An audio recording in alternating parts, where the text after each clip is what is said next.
નમસ્તે વિદ્યાર્થી મિત્રો.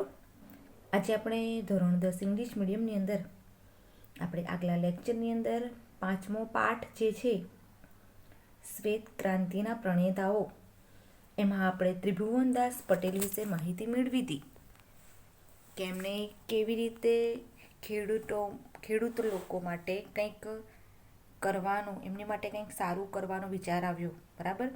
એમને બાળપણની અંદર કે સહકાર નામનો એક નાનો એવો નિબંધ લખ્યો હતો. બરાબર. એની પ્રેરણાથી એમણે જ્યારે એ વિદ્યાર્થી જીવન કાઢતા હતા એ સમયે ગાંધીજી અને સરદાર વલ્લભભાઈના વિચારોથી ખૂબ જ પ્રભાવિત થયા હતા. એ સમયે એમની જોડે આઝાદીની ચળવળમાં પણ જોડાયા હતા, જેના કારણે એમને જેલવાસ પણ જવું પડ્યું હતું. તો ત્રિભુવનદાસ પટેલે કે એ સત્યાગ્રહમાં ભાગ લીધો અને પછી એમણે કે વલ્લભભાઈના માર્ગદર્શન હેઠળ, સરદાર વલ્લભભાઈના માર્ગદર્શન હેઠળ એમણે 1940માં ખેડા જિલ્લાના ખેડૂતોને સાથે મળીને, એમનો સાથ મેળવીને એક સહકારી મંડળીની સ્થાપના કરી. હવે આપણો દેશ છે એ ખેતી પ્રધાન દેશ છે. બરાબર.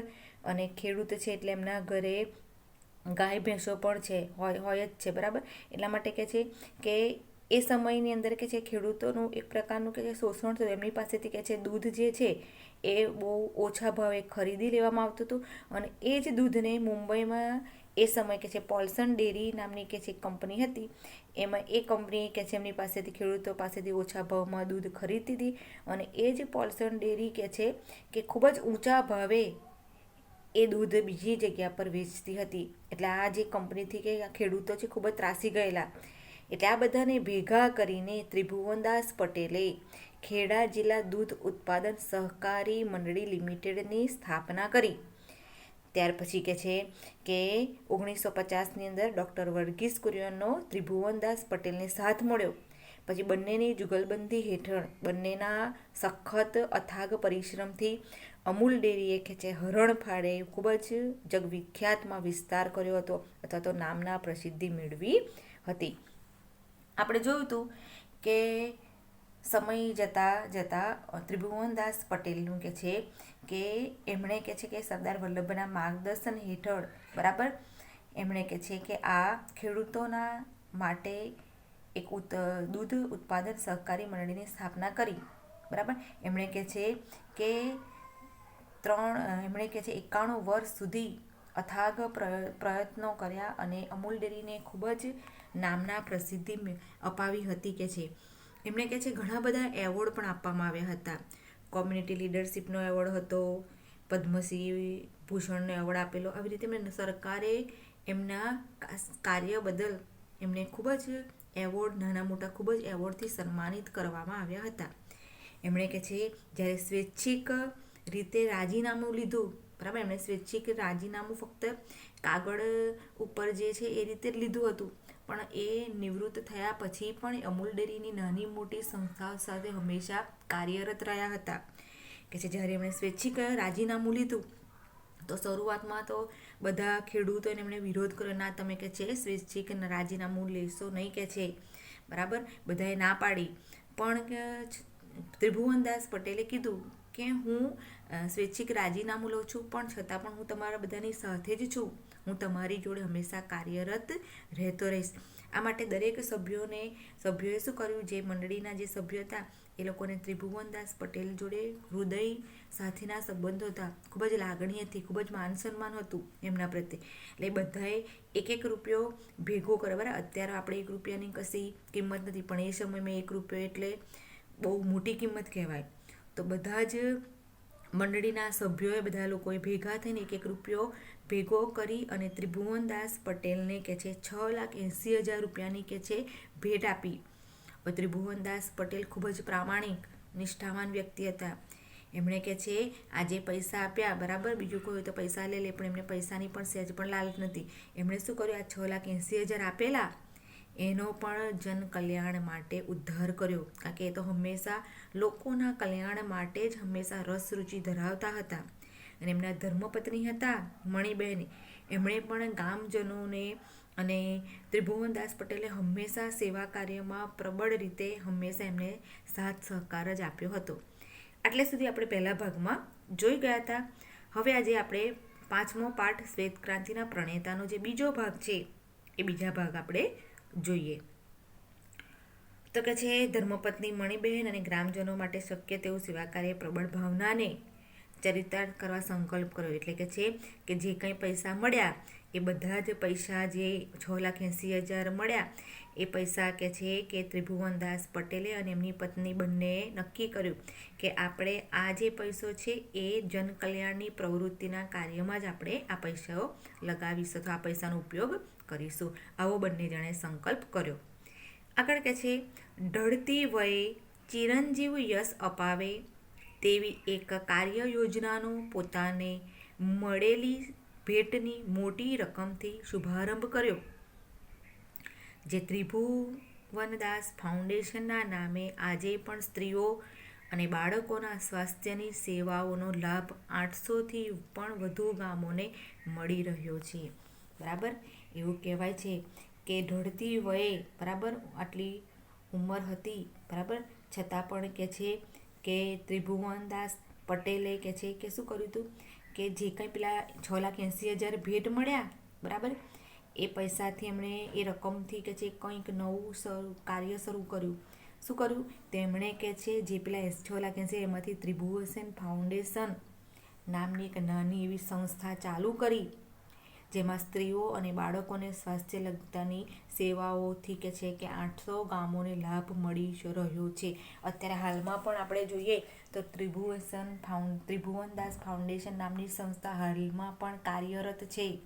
આપણે જોવા જઈએ તો આણંદ શહેરની અંદર પણ ત્રિભુવન ફાઉન્ડેશનના નામે બાળકોને સરસ મજાના ખાવાનું, પૌષ્ટિક ખાવાનું જે કંઈ મળે એના પેકેટ મળે છે. સ્ત્રીઓને પણ સ્વાસ્થ્ય માટે ઘણી બધી સેવાના લાભ મળે છે. અનાજ પાણી બધું મફત સેવા અત્યારે હાલમાં 2021માં પણ આ ત્રિભુવન ફાઉન્ડેશન અત્યારે હાલમાં એટલું પણ કાર્યરત છે, જે દરેક સ્ત્રીઓ અને બાળકોના સ્વાસ્થ્યને લગતી સેવાઓનો લાભ આપે છે અને અનાજ પાણી બધું જે કંઈ છે એ બધું અત્યારે હાલમાં પણ પૂરું પાડે છે.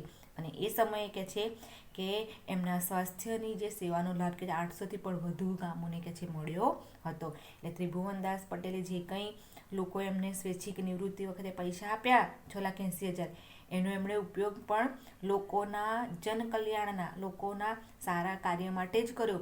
એમણે ભેટ લીધી અને એનાથી અને ત્રિભુવનદાસ ફાઉન્ડેશન નામની સંસ્થા ચાલુ કરી, જેમાં સ્ત્રીઓ અને બાળકોને સારો એવો ફાયદો થાય, બરાબર, એવી સેવાઓ એમણે ચાલુ કરી.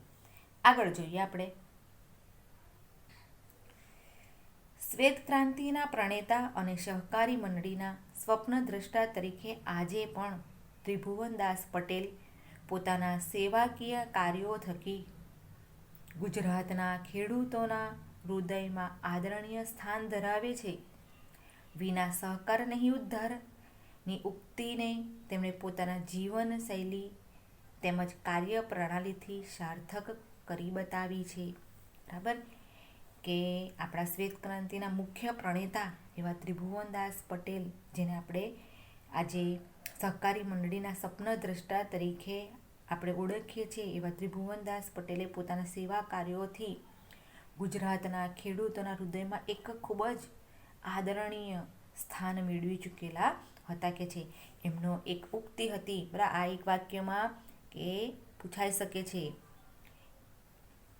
કે ત્રિભુવનદાસ પટેલની કઈ યુક્તિ જીવનશૈલી હતી અથવા જે તેમજ કાર્ય પ્રણાલી હતી. તો વિના સહકાર નહીં ઉદ્ધાર, બરાબર, સહકાર વગર ક્યારેય પણ કોઈનો ઉદ્ધાર થતો નથી. બરાબર, ત્રિભુવનદાસ પટેલે જ્યારે નાની મંડળની સ્થાપના તેમને ખેડૂતોનો સાથ સહકાર મળ્યો, બરાબર, પોતાના પરિવારનો સાથ સહકાર મળ્યો અને ખેડૂતોનો ખૂબ જ સાથ સહકાર મળ્યો અને એમણે પછી પાછું વળીને જોયું નથી, લોકોના માટે ઉદ્ધાર કર્યો, પરોપકારના કાર્ય કર્યા.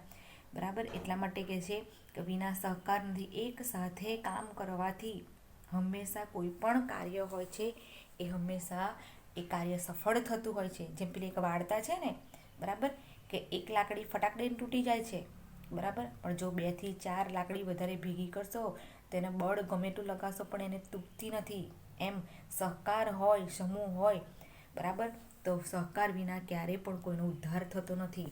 આ ઉક્તિ તેમણે કે જે પોતાના જીવનશૈલી તેમજ કાર્ય પ્રણાલીથી સાર્થક કરી બતાવી હતી. એમણે હંમેશા લોકોનો સાથ સહકાર મેળવીને એમણે પોતાનું જીવન ગુજાર્યું હતું. હવે આપણે અહીંયા આગળ સુધી આપણે ત્રિભુવનદાસ પટેલ વિશે જોયું કે ત્રિભુવનદાસ પટેલ આપણી જે અમૂલ ડેરી જે છે એના સ્વપ્ન દ્રષ્ટા તરીકે માનવા. આ વસ્તુ ખાસ યાદ રાખજો કે સ્વપ્ન દ્રષ્ટા તરીકે કોણ ઓળખાય છે તો ત્રિભુવનદાસ પટેલ, અને સપનશિલ્પી તરીકે ડૉક્ટર વર્ગીસ કુરિયર. આ બંને ઘણી વખત મોટાભાગે બોર્ડની અંદર પૂછાય છે કે સ્વપ્નદ્રષ્ટા કોણ હતા, બરાબર. એટલે કે શ્વેત ક્રાંતિના સ્વપ્નદ્રષ્ટા કોણ હતા તો ત્રિભુવનદાસ પટેલ, અને શ્વેત ક્રાંતિના સ્વપ્નશિલ્પી કોણ હતા, બરાબર, તો એ છે ડૉક્ટર વર્ગીસ કુરિયર, બરાબર. એટલે આ વસ્તુ ખાસ ધ્યાન રાખજો. બંને પ્રશ્ન ઘણી વખત પરીક્ષામાં પૂછાય છે, બરાબર. તો આપણે ત્રિભુવનદાસ પટેલ વિશે માહિતી મેળવી, બરાબર. હવે આપણે જે અમૂલ ડેરીમાં ખાસ એવું મહત્વનો ભાગ ભજવનાર એવા બીજા જે છે એ ડૉક્ટર વર્ગીસ કુરિયર વિશે આપણે માહિતી મેળવીએ. તો ડૉક્ટર વર્ગીસ કુરિયર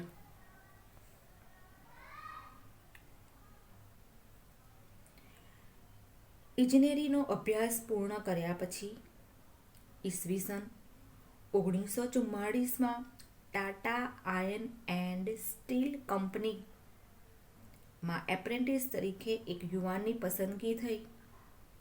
તે યુવાનના મામા જ્હોન મથાઈ ટાટા ઇન્ડસ્ટ્રીઝના ડાયરેક્ટર હોવાથી તે 1-2 વખત જમશેદપુર આવ્યા ત્યારે આ યુવાનને મળ્યા. આ યુવાન એટલે કે ડૉક્ટર વર્ગીસ કુરિયરને. યુવાન ઇજનેરને તે ન ગમ્યું. બધાએ ખૂબ ના પાડી છતાં તેમણે સામેથી નોકરી છોડી દીધી.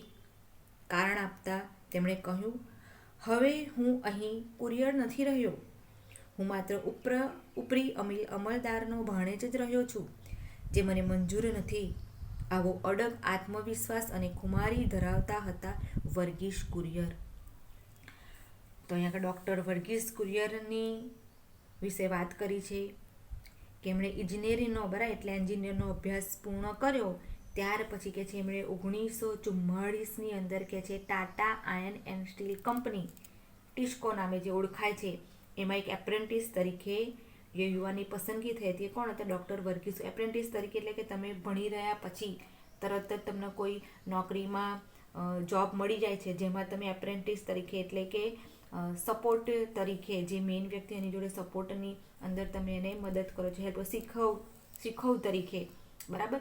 એવી રીતે કે છે ડૉક્ટર વર્ગીસ કુરિયરની કે છે પસંદગી થઈ હતી. હવે ખરેખર જે આ Tata iron and steel company છે, બરાબર, એ કે છે આપણા જે ડૉક્ટર વર્ગીસ કુરિયર કોની કંપની હતી તો ડૉક્ટર વર્ગીસ કુરિયરના મામા જે હતા ને જ્હોન મથાઈ, એ કે છે ડાયરેક્ટર હતા કંપનીના. જ્યારે ડૉક્ટર વર્ગીસ કુરિયર કે છે કંપનીમાં ગયા તો કોઈને ખબર નથી, એમની જોડે જે સાથે કામ કરતા હતા બીજા બધા જે કંઈ તે માણસો હતા એ લોકોને કોઈને ખબર નથી કે આ જે કંપનીના જે ડાયરેક્ટર છે જ્હોન મથાઈ, એ કે છે આ જે ડૉક્ટર વર્ગીસ કુરિયરના શું સગા થાય છે, એમના મામા થાય છે કે છે આ જ્હોન મથાઈનો ભણ્યો છે કે છે એમના બહેનનો દીકરો છે. એવું જ્યારે પહેલાં શરૂઆતમાં કોઈને ખબર નથી, પણ એક વખત કે છે જ્હોન મથાઈ કે છે ત્યાં આગળ એક કંપનીમાં ટાટા એન્ડ સ્ટીલ કંપનીમાં 1-2 વખત આવ્યા અને કે છે જમશેદપુરની અંદર આ કંપની આવેલી છે અને ત્યાં આગળ કે છે ડૉક્ટર વર્ગીસ કુરિયરને મળ્યા. અને એ સમયે આ જ્યારે મળ્યા ત્યારે કે છે યુવાન ઇજનેરને તે ન ગમ્યું, એટલે કે ડૉક્ટર વર્ગીસ કુરિયરને ગમ્યું નહીં, બરાબર, કે ડાયરેક્ટર હતા અને ત્યાં આગળ એક સામાન્ય એપ્રેન્ટિસ તરીકે ડૉક્ટર વર્ગીસ કુરિયર કામ કરતા હતા. હવે અત્યાર સુધી તો કોઈને ખબર નથી કે આ કંપનીના જે ડાયરેક્ટર છે જ્હોન મથાઈ એ ડૉક્ટર વર્ગીસ કુરિયરના મામા થાય છે. પણ જ્યારે 1-2 વખત આવ્યા જમશેદપુર અને ડૉક્ટર વર્ગીસ કુરિયરને એમના મામા બંનેની સાથે ભેટો થયો, વાત થઈ, ત્યારે એ કહે છે ડૉક્ટર વર્ગીસ કુરિયરને ગમ્યું નહીં. અને કે છે એમને ગમ્યું નહીં કારણ કે ત્યાર બધાને ખબર પડી ગઈ કે ડૉક્ટર વર્ગીસ કુરિયર તો કે છે આપણી જે કંપની જ્યારે ડાયરેક્ટર છે એમના કે છે ભણ્યો છે, બરાબર, જ્હોન મથાઈ કે છે ડૉક્ટર વર્ગીસ કુરિયર છે એમનો તો કે છે મામા ભણ્યોનો સંબંધ છે કે છે એમનો બહેનનો દીકરો છે. એટલે બધા લોકો એ કહે છે કે એમને ગમ્યું નહીં કારણ કે બધાને ખબર પડી કે આ તો કે ડાયરેક્ટરના સંબંધી છે, સગા છે. એટલા માટે કે છે એમણે એ સામેથી નોકરી છોડી દેવાનું નક્કી કર્યું. કારણ કે બધાએ હવે એમને કેમ તો બધા એમને હવે ઉપરી અમીલદારના ભાણેજ તરીકે જોવા લાગ્યા હતા. જોવાની દૃષ્ટિકોણ બધાનો બદલાઈ ગયો હતો કે પહેલાં જોડે કામ કરતા સહકર્મચારી તરીકે લોકો એમની જોડે વાત કરતા હતા, એમની સાથે હસતી મજાક કરતા હતા અને સાથે મળી કામ. પણ હવે અત્યારે લોકોની દૃષ્ટિકોણ બદલાઈ ગયો છે જ્યારથી લોકોએ જાણ્યું કે આપણે કંપનીના જે ડાયરેક્ટર જે છે બરાબર જોન મથાઈ અમનો કે છે ભણ્યો છે, એટલે ત્યારથી લોકોનો દૃષ્ટિકોણ બદલાઈ ગયો. અને આ વસ્તુ ડૉક્ટર વર્ગીસ કુરિયનને એવા સ્વાભિમાની હતા, એમને સહેજ પણ ગમ્યું નહીં. એટલે એમણે સામેથી નોકરી છોડી દેવાનું નક્કી કર્યું. બધાએ ખૂબ જ ના પાડી, એમની સાથે જે કામ કરતા હતા એ બધાએ ના પાડી કે તમે નોકરી છોડી દેશો નહીં. જ્યારે કીધું કે તમે કેમ નોકરી છોડી દે, તો એ કારણ આપતા એમણે કહ્યું કે હું હવે આ કંપનીની અંદર કે છે કુરિયર નહીં, બરાબર, એક સામાન્ય કર્મચારી નહીં, પણ તો કે છે હું તો કે છે ઉપરી અમીલદારના ભણ્યો છું, બરાબર. એ રીતે મને બધાનો દૃષ્ટિકોણ બદલાઈ ગયો છે, મારા પ્રત્યેનું વલણ બદલાઈ ગયું છે, એ મને સહેજ પણ મંજૂર નથી કે છે. એટલા માટે એમણે સામેથી પોતાના મામાની જે કંપની હતી જેમાં પોતાના મામા ડાયરેક્ટર હતા એ કંપની ડૉક્ટર વર્ગીસ કુરિયરે છોડી દીધી, બરાબર. અહીંયા આગળથી જ આ એમનો જે વ્યવહાર છે એના પરથી જ ખબર પડે છે કે ડૉક્ટર વર્ગીસ કુરિયર અડગ આત્મવિશ્વાસ અને ખુમારી ધરાવતા હતા, બરાબર. અહીંયા આગળ તમે આપણે પૂછે અહીંયા આગળ એમના બંને ગુણ છે અહીંયા આગળ, બરાબર, આત્મવિશ્વાસ અને ખુદદારી, બરાબર. આ વર્ગીસ કુરિયર આત્મવિશ્વાસી અને ખુદદારી ધરાવનારા માણસ હતા. એમને સહેજ પણ ગમ્યું નહીં એટલે એમણે સામેથી એ નોકરી છોડી દીધી હતી. આગળ આપણે જોઈએ ગુજરાત રાજ્યમાં આવેલા આણંદ નગરને અમૂલ ડેરી દ્વારા મિલ્ક સિટીની ઓળખ અપાવનાર વર્ગીસ કુરિયનનો જન્મ સિરિયન ખ્રિસ્તી પરિવારમાં તારીખ 26/10/1921 રોજ કેરાલાના કેલિકટ ગામે થયો હતો. તેમના પિતા પુથેન પરક્કલ કુરિયર સિવિલ સર્જન હતા. વર્ગીસના માતાને શિક્ષણ અને સંગીતમાં વિશેષ રસ હતો. તો પિયાનો પરથી અદ્ભુત સંગીતના સિવિલ સર્જન વર્ગીસના માતાને શિક્ષણ અને સંગીતમાં વિશેષ રસ હતો. તેઓ પિયાનો પરથી અદ્ભુત સંગીતના સૂરો વહાવી શકતા. 4 ભાઈ બહેનોમાં વર્ગીસ ત્રીજું સંતાન હતા. તેમનું શાલેય શિક્ષણ ગામમાં પૂર્ણ કરી મદ્રાસની લોયેલા કોલેજમાંથી ભૌતિક શાસ્ત્ર વિષયમાં તેમણે BScની પદવી પ્રાપ્ત કરી. ત્યારબાદ ગ્વિન્ડી કોલેજ ઓફ એન્જિનિયરિંગ મદ્રાસમાંથી ઇજનેરની પદવી પ્રાપ્ત કરી. કોલેજમાં પ્રવેશ સમયે માત્ર 14 વર્ષની ઉંમર હતી. વર્ગના સૌથી નાની વયના વિદ્યાર્થી હોવાથી તેમને ભાગે હંમેશા એકલા જ બધો સંઘર્ષ કરવાનો આવ્યો. પરિણામે જિંદગીમાં પ્રથમ સોપાનથી જ વર્ગીસ સ્વાવલંબનના આગ્રહી બન્યા. તો અહીં આગળ વર્ગીસ કુરિયર જે છે ડૉક્ટર વર્ગીસ કુરિયરનો જન્મ ક્યાં થયો હતો, એમણે શિક્ષણ ક્યાં લીધું હતું, એની વિશે આ પેરેગ્રાફમાં વાત કરેલી છે. તો આપણે જોઈએ તો ગુજરાત રાજ્યમાં કે છે આણંદને અમૂલ ડેરી તરીકે મિલ્ક સિટી તરીકે ઓળખ આપનાર હતા એ કોણ હતા? તો ડૉક્ટર વર્ગીસ કુરિયર. એમનો જન્મ કે છે સિનિયર ખ્રિસ્તી પરિવારમાં તારીખ 26/10/1921 રોજ કેરલાના કેલિકટ ગામે થયો હતો. એમના પિતાનું નામ હતું પુથેન પરક્કલ કુરિયન, બરાબર, એમના પિતાનું નામ. એ કે છે સિવિલ સર્જન હતા. એમની માતા પણ કે જે શિક્ષણ અને સંગીતમાં ખૂબ જ રસ હતો. એમની માતાના નામ એક અદ્ભુત ગુણ હતો, કયા?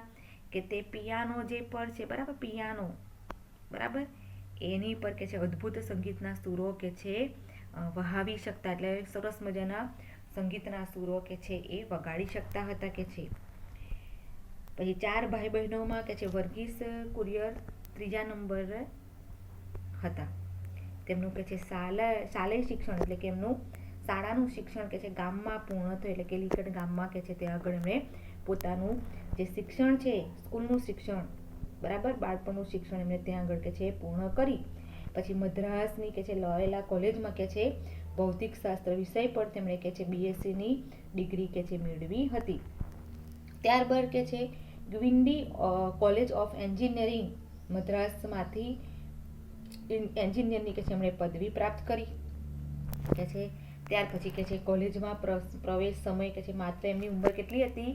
14 વર્ષની. બરાબર, એમની ઉંમર કેટલી હતી? તો કે છે ફક્ત 14 વર્ષની ઉંમર હતી કે છે. એટલે કે છે કે ખૂબ જ નાની ઉંમરની અંદર કે છે એમણે કે છે ઘણું એવું શિક્ષણ પ્રાપ્ત કરી લીધું હતું કે છે. વર્ગમાં સૌથી નાની વયના વિદ્યાર્થીઓ હતી તેમના ભાગે હંમેશા એકલો જ બધો કે છે સંઘર્ષ કરવામાં આવ્યો હતો. બરાબર, ક્લાસમાં, કારણ કે એમણે ખૂબ જ નાની ઉંમરમાં ફટાફટ કોઈ પણ વર્ષ બગાડ્યા વગર એમણે કે છે ખૂબ જ નાની ઉંમરની અંદર કે છે ઘણું બધું શિક્ષણની પદવી પ્રાપ્ત કરી લીધેલી હતી. એટલે કે છે એમને કે છે વિદ્યાર્થી તરીકે કે છે હંમેશા એકલા સંઘર્ષ, કારણ કે નાની ઉંમરે એમની સાથે ભણનારા વિદ્યાર્થીઓ જે હતા એમની કરતી ઘણી મોટી ઉંમરના હતા અને આખા કોલેજમાં ને એમાં સૌથી નાની ઉંમરના કે છે ડૉક્ટર વર્ગીસ કુરિયર હતા કે છે. એટલે એમને ઘણું બધું શિક્ષણ મેળવતી વખતે ઘણો સંઘર્ષ એકલા હાથે જ કરવો પડ્યો હતો. પરિણામે કે છે જિંદગીના પ્રથમ સોપાનથી જ વર્ગીસ કુરિયર કેવા બન્યા હતા? સ્વાવલંબન એટલે કે પોતાની જાતે જ બધું કરતા હતા. ક્યારે પણ કોઈની પર આધાર રાખ્યો નહોતો. એ જે કંઈ કરતા હતા એ પોતાની જાતે જ બધું, કોઈની પર આધાર રાખ્યા વગર પોતે જાતે, સ્વાવલંબન એટલે કે પોતાની જાતે જ બધું કામ કરતા હતા. એટલે આ જે પેરેગ્રાફ છે એની અંદર વર્ગીસ કુરિયરનો જે જન્મથી માંડીને એમણે શિક્ષણ લીધું ત્યાં સુધીનું કે છે બધું આવ્યું. અને આની અંદર આ પેરેગ્રાફની અંદર એમનો જન્મ ક્યાં થયો હતો, કઈ તારીખે જ થયો હતો, કયા ગામમાં થયો હતો, તેમના પિતાનું નામ, એમની માતાને શામાં રસ હતો, એમની અદ્ભુત એવી કઈ આવડત હતી? તો પિયાનો પર અદ્ભુત શિક્ષણના સુરો રીલાવી શકતા હતા. બરાબર, એમના કેટલા ભાઈ બહેન હતા? 4 ભાઈ બહેન. એમાં કયો નંબરનું સંતાન હતા? 3જા નંબરનું. બરાબર, એમણે કે છે બાળપણ શાળાનું શિક્ષણ કે છે કંઈ પૂર્ણ કર્યું? તો ગામ કેલિકટમાં. બરાબર, પછી મુંબઈમાં કે છે મદ્રાસમાં એમણે ઇજનેરની પદવી પ્રાપ્ત કરી. BScની પદવી પ્રાપ્ત કર્યા પછી કે છે ગ્વિન્ડી કોલેજ ઓફ એન્જિનિયરિંગમાં એમણે કે છે કે આગળ ભણ્યા. આ પેરેગ્રાફમાંથી એક માર્કના પ્રશ્નોના જવાબ અને ખાલી જગ્યા તરીકે કે ખરા ખોટા તરીકે આ જે પેરેગ્રાફ છે એની અંદર મોટાભાગના બધા પ્રશ્નો આવી જાય છે. અને એક જોતા વર્ગીસ કુરિયરનું પાત્રાલેખન જો પ્રશ્ન પૂછાય તેની અંદરથી પણ આમાંથી ઘણા બધા મુદ્દા જે છે એ એમના આખા પાત્ર જીવનને લગતા બધા જ મુદ્દાની અંદર આવી જાય છે. બરાબર, હવે આપણે આગળ જોઈએ. વર્ગીસને ધાતુશાસ્ત્ર અને ન્યુક્લિયર ફિઝિક્સમાં અનુસ્નાતક થવાની ઈચ્છા હતી. તેથી બ્રિટિશ સરકાર દ્વારા ચાલતી શિષ્યવૃત્તિ મેળવી અમેરિકા અભ્યાસ માટે જવાનું ફોર્મ ભર્યું, જેમાં તેમની ડેરી એન્જિનિયરિંગના વિષયમાં પસંદગી થઈ.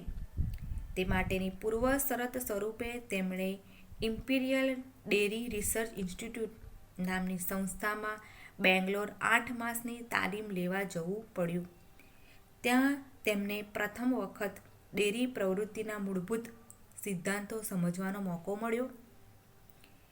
ઈસવીસન 1946માં મિશિગન સ્ટેટ યુનિવર્સિટી અમેરિકામાં અભ્યાસ માટે ગયા ત્યારે સ્કોલરશિપ અપાવનાર સરકારના સંતોષ ખાતર ડેરી એન્જિનિયરિંગના કેટલાક અભ્યાસક્રમો તેમણે પૂર્ણ કર્યા, પરંતુ અનુસ્નાતકની પદવી તો તેમણે ધાતુશાસ્ત્ર અને ન્યુક્લિયર ફિઝિક્સના વિષયોમાં ડિસ્ટિંક્શન સાથે પાસ કરી. ઈસવીસન 1948માં ભારત પરત આવ્યા. અહીં આગળ વર્ગીસ કુરિયરે આગળ જે અનુસ્નાતકની પદવી મેળવી, બરાબર, એન્જિનિયરિંગ થઈ ગયા બાદ આગળ ભણવા માટે ગયા એના વિશે આગળ વાત કરી છે. તો વર્ગીસ કુરિયરને કે છે ધાતુશાસ્ત્ર અને ન્યુક્લિયર ફિઝિક્સમાં અનુસ્નાતક થવાની ઈચ્છા હતી, પણ કે છે તેથી કે છે કે શું કરે કે બ્રિટિશ સરકાર દ્વારા જે ચાલતી શિષ્યવૃત્તિ હતી એ મેળવીને કે છે અમેરિકા અભ્યાસ જવા માટે એમણે ફોર્મ ભર્યું, જેમાં કે છે કે એમની પસંદગી અથવા તેમને કે એમની કે છે પસંદગી શામાં થઈ? તો ડેરી એન્જિનિયરના વિષયની એમને કે છે પસંદગી થઈ. એમને ધાતુશાસ્ત્ર ન્યુક્લિયર ફિઝિક્સમાં અનુસ્નાતક થવા માટેનું જે આપણે કોલેજ આવે એમને કે છે એમાં એડમિશન ના મળે, એ વિષયમાં એડમિશન ના મળ્યું એટલા માટે કે છે એમણે શિષ્યવૃત્તિમાં જે અમેરિકામાં અભ્યાસ માટે જે શિષ્યવૃત્તિ મળીને અમેરિકા અભ્યાસ કરવા માટે જે ફોર્મ ભર્યું એમાં એમની પસંદગી શામાં થાય તો કે છે એમની પસંદગી કે છે ડેરી એન્જિનિયરિંગ જે છે બરાબર એની અંદર કે છે એ આ વિષયની અંદર પસંદગી થઈ. ખરેખર એમને તો ધાતુશાસ્ત્ર અને ન્યુક્લિયર ફિઝિક્સમાં અનુસ્નાતક થવું હતું, પણ સ્કોલરશિપ મળી બ્રિટિશ સરકાર દ્વારા, અમેરિકામાં અભ્યાસ કરવા માટેની તક મળી, પણ એમાં એમની પસંદગી શામાં થઈ તો ડેરી એન્જિનિયરિંગમાંના વિષયમાં એમની પસંદગી થઈ. બરાબર, એમની બહુ ઈચ્છા નથી પણ એમને એ સમયે જે પણ વિષય મળ્યો એમાં એમણે કે છે કે આગળ ભણવાનું ચાલુ રાખેલા. ડેરી એન્જિનિયરિંગની અંદર એમની પસંદગી થઈ. પછી એમણે કે છે કે પૂર્વ શરત સ્વરૂપે તેમણે કે છે ઇમ્પિરિયલ ડેરી રિસર્ચ ઇન્સ્ટિટ્યૂટ નામની સંસ્થામાં બેંગ્લોરમાં 8 માસની કે છે તાલીમ લેવા જવું પડ્યું. બરાબર, ડેરી એન્જિનિયરિંગ કર્યું એમાં ઇમ્પિરિયલ ડેરી રિસર્ચ માટે કે છે એમણે બેંગ્લોરની કે છે જે સંસ્થા છે બરાબર ત્યાં આગળ કે છે 8 મહિનાની કે છે તાલીમ લેવા માટે જવું પડ્યું હતું કે છે. ત્યાં કે છે તેમણે પ્રથમ વખત ડેરીના પ્રવૃત્તિ જે ડેરી છે બરાબર, અમૂલ ડેરી એટલે કે ડેરીના લગતા તો એને મૂળભૂત સિદ્ધાંતો સમજવાનો એમને મોકો મળ્યો. બરાબર, એમને આ વિષયમાં અનુસ્નાતકની ડિગ્રી નથી લેવી ડેરી એન્જિનિયરિંગમાં બરાબર, પણ એમને પેલું એડમિશન આ વિષયમાં એમની પસંદગી થઈ એટલે એમને એ મોકો મળ્યો. તેમાં એમણે એ મોકો પણ લઈ લીધો અને બેંગ્લોરમાં 8 માસની જે તાલીમ હતી તાલીમ લીધી અને ડેરી પ્રવૃત્તિમાં જે મૂળભૂત સિદ્ધાંતો જે સમજવાનો મોકો મળ્યો એ સરસ રીતે એમણે મોકો પણ મળ્યો. એ મોકો પણ એમણે સ્વીકાર્યો અને ત્યાર પછી કે છે ઈસવીસન 1946માં મિશિગન સ્ટેટ યુનિવર્સિટી અમેરિકામાં અભ્યાસ માટે ત્યાં ગયા ત્યારે સ્કોલરશિપ અપાવનાર સરકારના સંતોષ ખાતર ડેરી એન્જિનિયરિંગ કેટલાક અભ્યાસક્રમો અને પછી કે આટલી એમણે કે 8 માસની તાલીમ લીધી બરાબર, પણ મિશિગન સ્ટેટ યુનિવર્સિટીમાં અમેરિકામાં અભ્યાસમાં આગળ કે સ્કોલરશિપ પણ મળી અને સરકારના સંતોષ ખાતર એમણે કે છે ડેરી એન્જિનિયર બીજા બધા જે નાના મોટા અભ્યાસક્રમ હતા એ પણ એમણે પૂર્ણ એટલે ડેરી એન્જિનિયરિંગના જેટલા પણ અભ્યાસક્રમ જે કંઈ હતા એ બધો જ અભ્યાસ એમણે સંપૂર્ણ રીતે અભ્યાસક્રમ જે છે એમણે પૂર્ણ કર્યો. પરંતુ કે છે એમનો તો ઈચ્છા શું હતી કે ધાતુશાસ્ત્ર ન્યુક્લિયર ફિઝિક્સમાં અનુસ્નાતક બનાવતી. ત્યાર પછી એમણે કે છે ડેરી સાયન્સની પદવી તો મેળવી, એ પછી કે છે કે અનુસ્નાતકની પદવી તો તેમણે કે ધાતુશાસ્ત્ર ન્યુક્લિયર ફિઝિક્સના વિષયોમાં પણ એ પણ ડિસ્ટિંક્શન સાથે પાસ કરી. બરાબર, એટલે એમણે એક નહીં બે ડિગ્રીઓ સાથે મેળવી હતી. બરાબર, ડેરી એન્જિનિયરિંગ જે છે બરાબર જેને ડેરી સાયન્સ કહીએ છીએ બરાબર એમાં પણ કે છે એમણે સારા ગુણો સાથે પાસ થઈ ગયા હતા, એનું પણ એમણે જ્ઞાન મેળવ્યું. અને એ સિવાય ધાતુશાસ્ત્ર ન્યુક્લિયર ફિઝિક્સના વિષયો જે એમને અનુસ્નાતક થયું હતું એમાં પણ ડિસ્ટિંક્શન સાથે કે છે એ પાસ થઈ ગયા. આમ સરસ રીતેનો વિદેશમાં અભ્યાસ પૂર્ણ કરી અને ડૉક્ટર વર્ગીસ કુરિયર કે છે 1948ની અંદર કે છે ભારતમાં પાછા આવ્યા. આગળ આપણે હવે અહીં આગળ સુધી જે તમારો ભાગ નંબર 2 છે શ્વેતક્રાંતિના પ્રણેતા એ ભાગ અહીં આગળ પૂર્ણ થાય છે. આપણે જોયું કે આપણે ડૉક્ટર વર્ગીસ કુરિયર બરાબર કે એમનો જે નાની એવી પહેલાં 1944માં ટાટા એન્ડ સ્ટીલ કંપનીમાં કામ કરતા એપ્રેન્ટિસ તરીકે બરાબર, ત્યાં આગળ એમને ખુદદાર કેવા હતા તો કે છે એમના મામાની કંપની હતી. જ્યારે ત્યાંના લોકોને ખબર પડી કે આ તો કે છે કે આજે ડૉક્ટર વર્ગીસ કુરિયર તો કે છે આપણા ડાયરેક્ટરના કે છે કે ભણ્યો છે એટલે લોકોનો દૃષ્ટિકોણ બદલાઈ ગયો. રોજ એમનો જોવાનો દૃષ્ટિકોણ બદલાઈ ગયો. હવે લોકો એમને ઉપરી અમલદારના ભણત તરીકે એમની જોડે વર્તન કરતા હતા અને એ સાઈઝ પણ એમને ગમ્યું નહીં. બરાબર, એ ખરેખર કોઈના લાગવગથી નહોતા આવ્યા. બરાબર, એપ્રેન્ટિસ તરીકે ટાટા એન્ડ સ્ટીલ કંપનીમાં એમની પસંદગી એમના પોતાના અનુભવ પોતાની આવડતથી જોઈન થયા હતા. બરાબર, પાછળથી બધાને ખબર પડી હતી કે આ તો કંપની એમના મામાની છે એટલે એ વસ્તુ એમને જ્યારે બધાને ખબર પડી કે આ તો ભણે જ છે ઉપરી અમલદાર એટલે એમને ગમ્યું નહીં. એટલે આવા ખુદદારી સ્વભાવ ધરાવનારા વર્ગીસ કુરિયર કે છે તરત જ નોકરી છોડી દીધી. આગળ પછી આપણે જોયું હતું કે ડૉક્ટર વર્ગીસ કુરિયર કે છે અમૂલ ડેરી જે છે એને મિલ્ક સિટીની ઓળખ અપાવનાર કે છે કે એમણે મુખ્ય કાર્ય કર્યું હતું. એમને આપણે જન્મ વિશે માહિતી મેળવી કે એમનો જન્મ કે છે ખ્રિસ્તી પરિવારમાં થયો હતો. કઈ તારીખે તો 26/10/1921માં. ક્યાં આગળ તો કેરેલાના કેલિકટ ગામે. એમના પિતાનું નામ હતું પુથેન પરેક્કલ. બરાબર, તેમની માતા કે છે શિક્ષણમાં અને સંગીતમાં ખૂબ જ સરસ રસ હતો. એ કે છે પિયાનો પર અદ્ભુત સંગીતના સૂરો કે છે વહાવી શકતા હતા. વર્ગીસ કુરિયનના 4 ભાઈ બહેનો હતા. એમાં એ 3જા નંબરનું સંતાન હતા. એમણે પોતાનું શિક્ષણ પોતાનું ગામ કેલિકટ જે છે ત્યાં આગળ એમણે પૂર્ણ કર્યું. ત્યાર પછી કે છે એ મદ્રાસની અંદર લોયલા કોલેજમાં ભૌતિકશાસ્ત્રના વિષય પર એમણે BScની ડિગ્રી પ્રાપ્ત કરી. ત્યાર પછી એમણે એન્જિનિયરિંગનો અભ્યાસ પૂર્ણ કર્યો અને 14 વર્ષની ઉંમરમાં કે છે એમણે ઘણી બધી ડિગ્રીઓ મેળવી. અને કોલેજ દરમિયાન એ સૌથી નાની ઉંમરના વિદ્યાર્થીઓ તેમને એકલા હાથે કે છે ઘણો બધો સંઘર્ષ કરવો પડ્યો હતો. એટલે બાળપણથી જ એ સ્વાવલંબીના આગ્રહ રહ્યા હતા. ત્યાર પછી આપણે જોયું કે એમને તો કે છે ધાતુશાસ્ત્ર અને ન્યુક્લિયર ફિઝિક્સમાં અનુસ્નાતકની ડિગ્રી મેળવતી, પણ બ્રિટિશ સરકારની કે છે શિષ્યવૃત્તિ મળી. એમાં કે છે અમેરિકામાં એમને જે ફોર્મ ભર્યું હતું બરાબર શિષ્યવૃત્તિ મેળવીને ભણવા માટે અમેરિકા માટે, તો અહીં આગળ એમની પસંદગી શામાં થઈ? તો ડેરી એન્જિનિયરિંગનો જે વિષય હતો એમાં પસંદગી થઈ. હવે એમને તો ખરેખર ધાતુશાસ્ત્ર અને ન્યુક્લિયર ફિઝિક્સમાં અનુસ્નાતક બનવું હતું, પણ ડેરી એન્જિનિયરિંગમાં વિષયમાં પસંદગી થઈ તો એમણે કંઈ વાંધો નહીં એમ કરીને એમણે એ પણ ડેરી એન્જિનિયરિંગ જે છે એમાં પણ કે છે ઇમ્પિરિયલ ડેરી રિસર્ચ ઇન્સ્ટિટ્યૂટ નામની સંસ્થા હતી. ત્યાં 8 માસની તાલીમ પણ લીધી. સરસ રીતે એનો પણ અભ્યાસ પૂર્ણ કર્યો.